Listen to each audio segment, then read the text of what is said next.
Welcome, friends, to another edition of Economic Update, weekly program devoted to the economic dimensions of our lives, jobs, incomes, debts, our own, those of our children.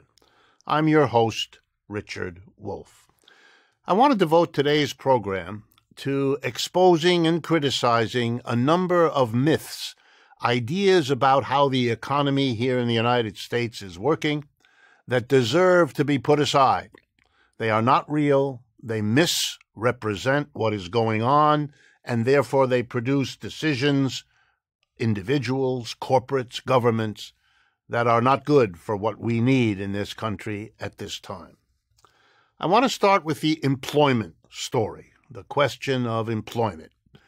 This is talked about a great deal these days because it's one of the very few statistics that Mr. Trump and the Republicans can point to that has at least some positivity to it. We have a low unemployment rate. That is, the percentage of people looking for work who don't find it is relatively small. I don't want to take away from that, but to think that you've understood how the economy is doing, let alone Mr. Trump's boast that it's quote-unquote great, to look at one statistic is an act of economic incompetence. It's as if you went to a doctor and asked for the doctor to assess your health. He took your temperature, told you it was okay, and therefore you're healthy. You would know you'd need to go to another doctor. You look at many things in order to assess the health of an economy, just like you do with the health of a human being. For example, one of the reasons unemployment rate is low is not that we don't have lots of people looking for work. It's actually worse. We have a lot of people who have given up looking for work. Because in our statistical system in the United States, the government, the Bureau of Labor Statistics, when it looks at the working people, says you can either have a job, then you're employed, you can have no job and be looking, then you're unemployed, or you can give up looking, in which case you're not counted anymore. What we have today is a much lower than we used to have labor force participation rate. That's the fancy term that counts what portion of adults of working age are either working, looking for work, or not anymore looking. And that last one is the one that's gotten quite big, and that helps account for the low number of people unemployed but looking, who are the only ones that count. You need to know that to understand what the numbers mean or don't mean. Here's another example.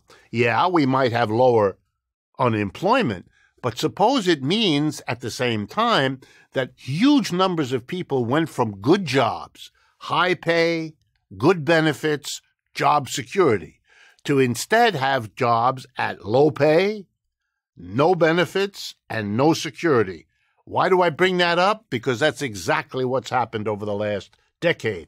And that means the implication of our job situation could be better captured in these words. What we have done is said to the American people, you're not going to have good jobs anymore, so you got a choice. You can have no job at all, or you can take a job with low pay, no benefits, and little security. And guess what?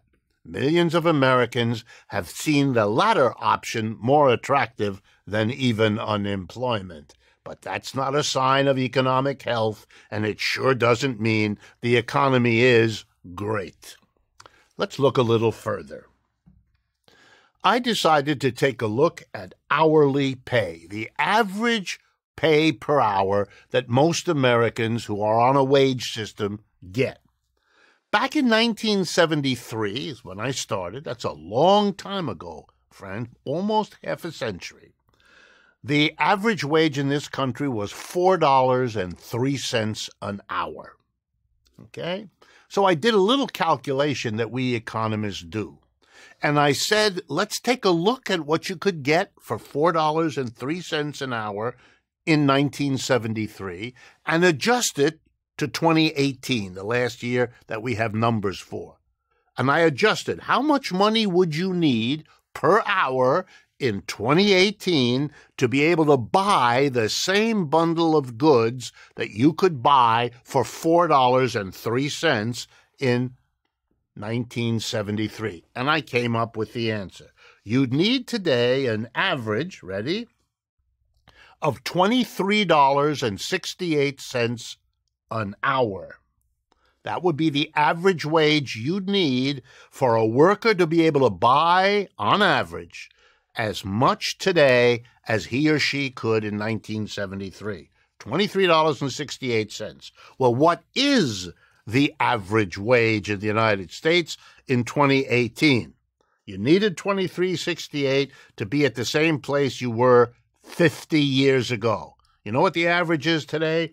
$22.65. That's right. Average wage in America today, in terms of what it can buy, is less than what it was 50 years ago. So if you're feeling pinched, if you're feeling your economic situation is difficult, if you've had to adjust your family because living on one person's wage simply will not give you a decent lifestyle, so that your wife or your elderly parents or your children have got to go to work now too, you're right. You are living what has happened. But it's even worse, because over the last 50 years, that the real wage of what you could buy with your income has gone nowhere, actually gone down a bit. Over that time, your productivity, that's what your labor adds per hour to what your employer produces and sells, that's gone up somewhere in the neighborhood of somewhere between 25 and 35%. So let's be real clear. Productivity, your output, what your brains and muscles add to your employer's materials, goods, and services to sell, that's gone steadily up. Productivity measures what you, the worker, give to your employer by means of your work. Wages are what the employer gives you for your work. So let's review. What the employer has been giving you for the last 50 years has gone nowhere. But what you give to the employer has zoomed up by a third. That's why there's a gap between rich and poor in the United States. Working people, their incomes have gone nowhere. But the employer class, a small minority in this country, has made out like the bandits that capitalism makes them be. I want to look now at the minimum wage.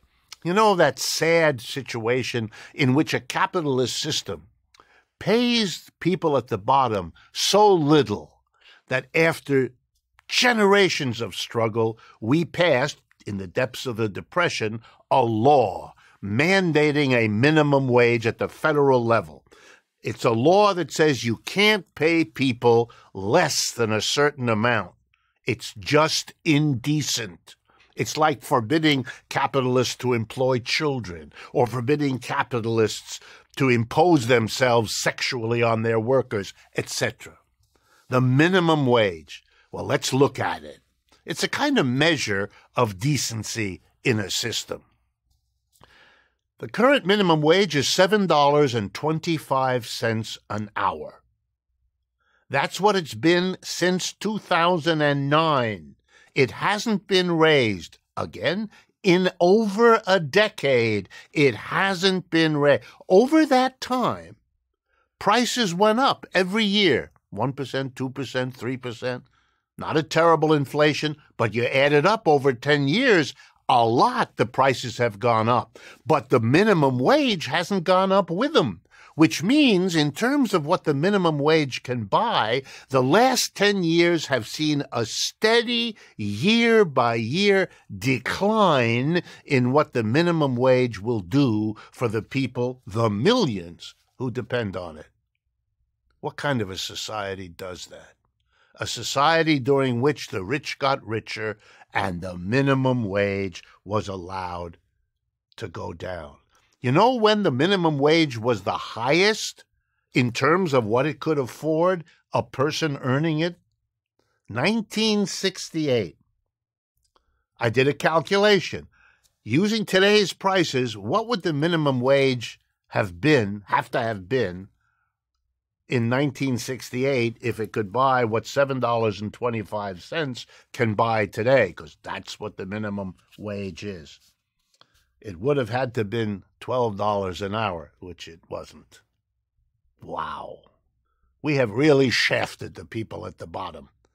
And that's an achievement of the capitalist system, even with a minimum wage, when you can see how the establishment, having been forced by struggle to create a minimum wage, undermines, eviscerates it in the years afterwards, taking back what they once had been forced to give.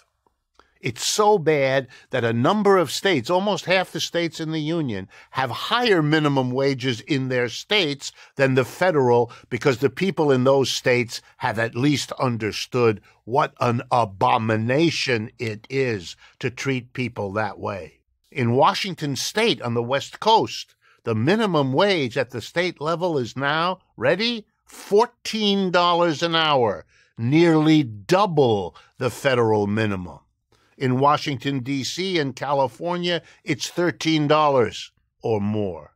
Yeah, the states have done what the federal government hasn't done. And let's be clear, the Republicans have been working to keep that minimum wage down, and the Democrats, well, the best you can say for them is they haven't been strong enough to do anything other than watch the process unfold.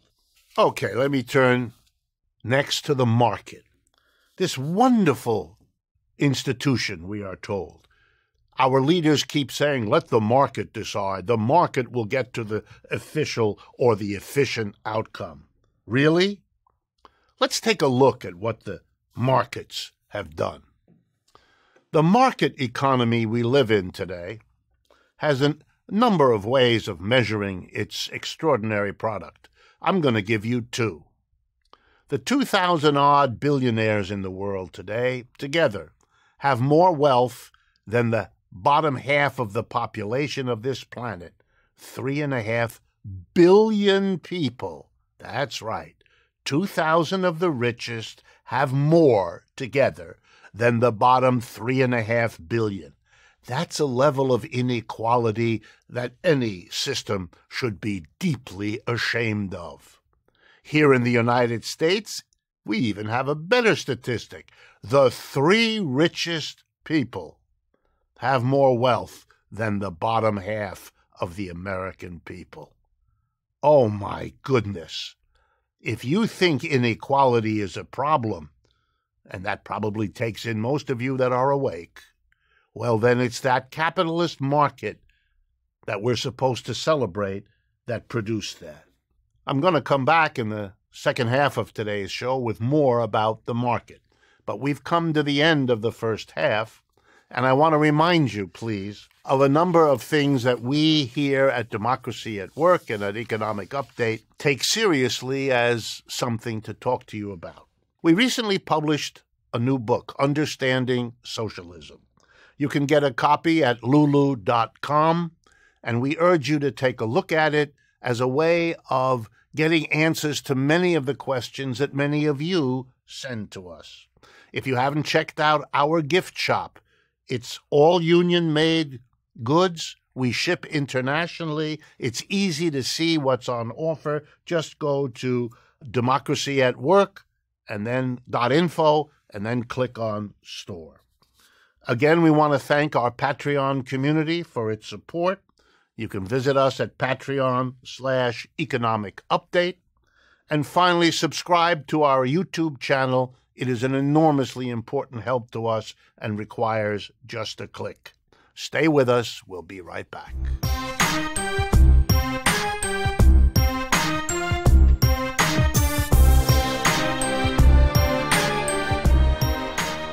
Welcome back, friends, to the second half of today's Economic Update. In the first half, we were just concluding with a criticism and an exposure of markets, of what markets do and don't do, that make you want to understand, I hope, with me, that this is a very flawed institution, does not deserve the nearly religious kind of endorsement of it that our leaders are eager to provide over and over again. It's time to have a balanced look at the market, to evaluate it like every other institution rather than bow down before it as if we weren't aware of its flaws. So let me continue. Many of you are aware of a problem, and that's what it is, called gentrification. It's what happens city after city, neighborhood after neighborhood, as people with money decide they want to live somewhere. And so they move into that area, buying up homes, paying high rentals, so that it becomes impossible for the people who used to live there, who have less money, to stay there. No matter that they grew up there, no matter that their children are going to schools there, no matter that their churches, their friends, their neighborhoods, none of it matters. Why? Because the market is the institution that determines the neighborhood. And if the rich want it, they get it. And the middle and the poor get thrown out. It is something you can see across this country, in city after city. It is a sign that we produce not diverse neighborhoods, but the opposite.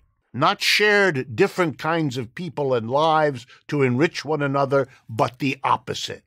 Over and over again, interesting neighborhoods that wealthy people want to live in. They all come in, they drive out the little businesses, they drive out many of the interesting people, and they end up wondering why they paid so much for a neighborhood that is so dead and so anemic. It's the market that gentrifies. If we didn't allocate housing according to how much money you have, we wouldn't have the problem of gentrification. It is one of those things markets do that ought to make us very critical.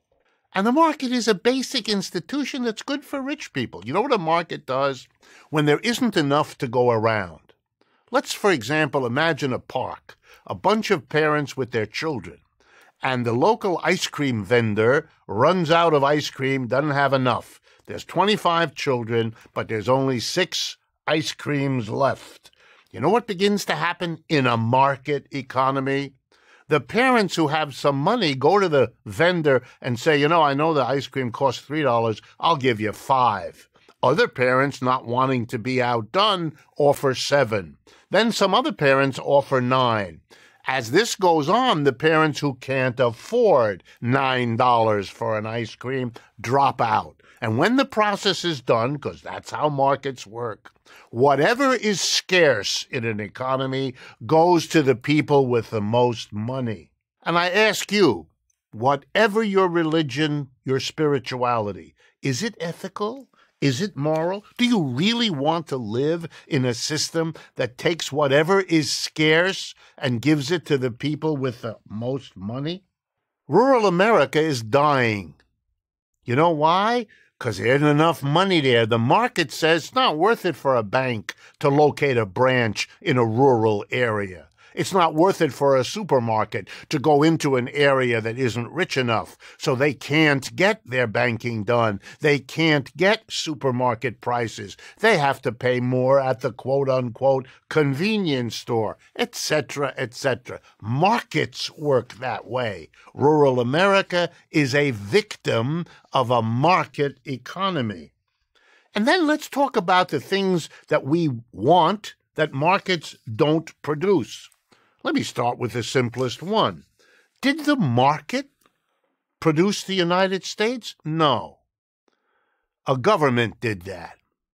A government called Britain, which came here. There were other governments too, but the British are the ones who won, and they killed large numbers of Native Americans, and they took their land, and they did all this other thing long before there was any market here. So don't think of the United States as a product of the market, as some who defend markets would like you to believe. It's precisely not. And you know the middle class that Americans used to be proud of? A vast part of the working class earning enough money to live in a home, to have a car, to go on vacation, to send their kids to school. The good old days. Was that created by the market? No. That middle class was created in the depths of the Depression, when a revolt from below The CIO, the Socialist and Communist parties, created the mass movement that pressured Franklin Roosevelt to do the things that created a middle class, to give people federal jobs, millions of them, to create Social Security, to pass the first minimum wage, and to create unemployment insurance. These things created the middle class. The market economy resisted it. Capitalists resisted it. It was overwhelming them that got us this. The market was the problem, not the solution. And then let me give you some other examples. You know why American businesses closed in the United States and moved to China in huge numbers? That's the market, friends. Nobody forced them. Nobody held a gun to their heads. No, American corporations wanted to make more profits, which is what they do in a market economy. And they could make more profits by going to China because the workers were lower wages there and because that's a growing economy and they wanted to sell their goods there. General Motors sells more cars in China than it does here. That's why it's there. The jobs disappeared here. That's the product of a market economy. Think about it. And you know what the Chinese did? They said, look, we'll give you access to our lower wage workers. We'll give you access to our growing market. But in exchange, we want to share the technology that you have. We have something you want, you have something we want. The fact that Mr. Trump now wants to call that intellectual property theft is a game. That's like paying a bill and then having paid a bill for something you got, claiming that the money was stolen from you. It deserves the same amount of credence and respect.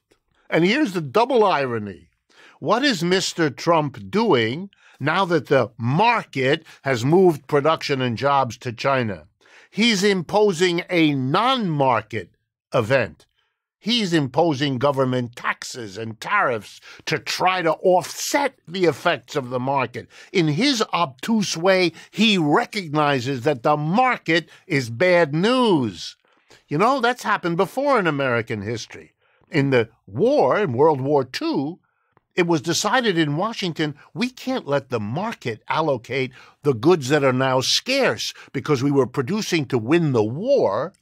Railway cars, gasoline, you named it, was being used to support the war effort, which meant much less of that could go to produce consumer goods.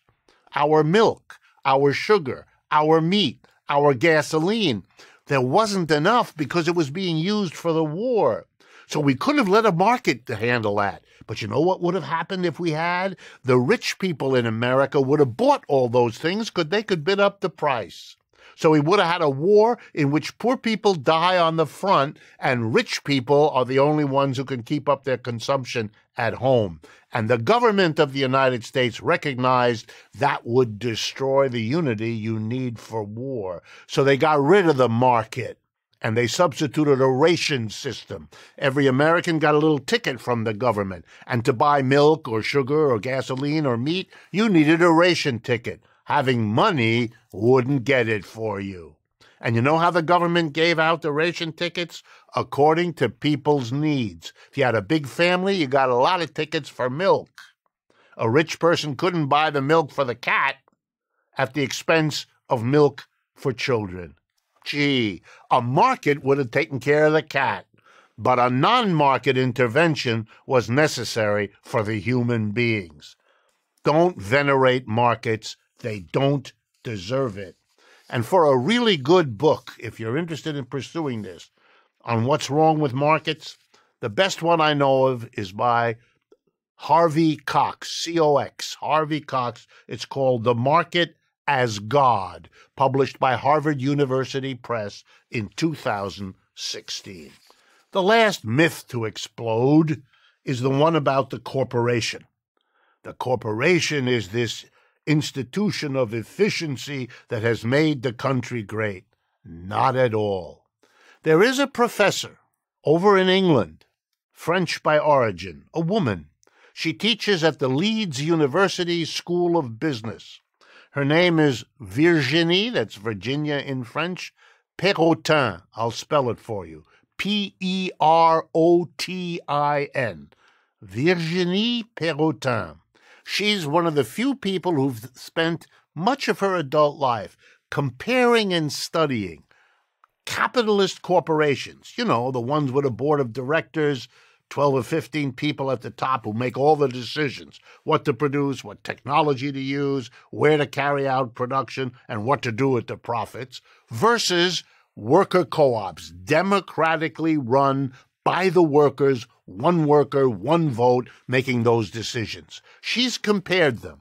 And guess what her research shows? You'll have to guess because you probably don't know, because this kind of research, even when it comes out of an established, well-reputed business school, has a peculiar way of not showing up on the radar.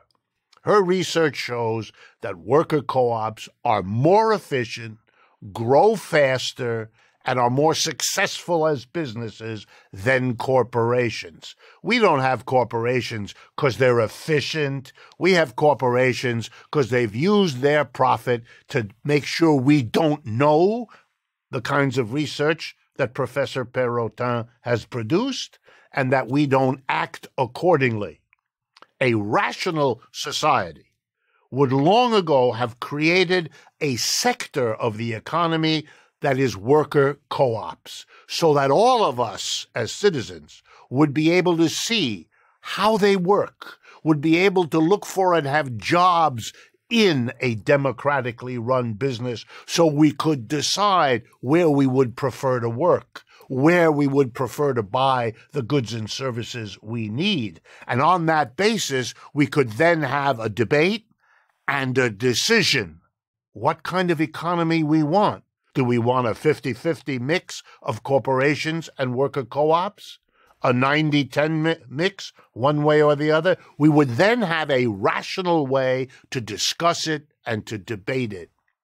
I had intended, if time allowed, to read you the list of American corporations that have moved production over to China, one way or another. But the list is too long. It numbers in the, ready, thousands of American corporations. They decided, following the principles of the market, driven by profit, to move. They didn't care about the disaster for American homes, cities, towns, jobs. They were doing what a market capitalism has them do, maximizing profits. And that was what was good for the corporation. Not good for this country, not good for most people, not as good a way of organizing work as democratic worker co-ops could be and would be. In Emilia-Romagna, part of Italy, they have an economy that's 40% worker co-op. It's been like that for decades, and they fight to keep it. Guess why? Yeah, there are all over the world examples of successful worker co-ops. That's what Professor Perrotin studied when she came up with why they are preferable to corporations. Corporations are with us because they want to be, because they make money, and it's at our expense. I hope you found this interesting, a discussion of economic myths that need to be exploded. And I look forward to speaking with you again next week.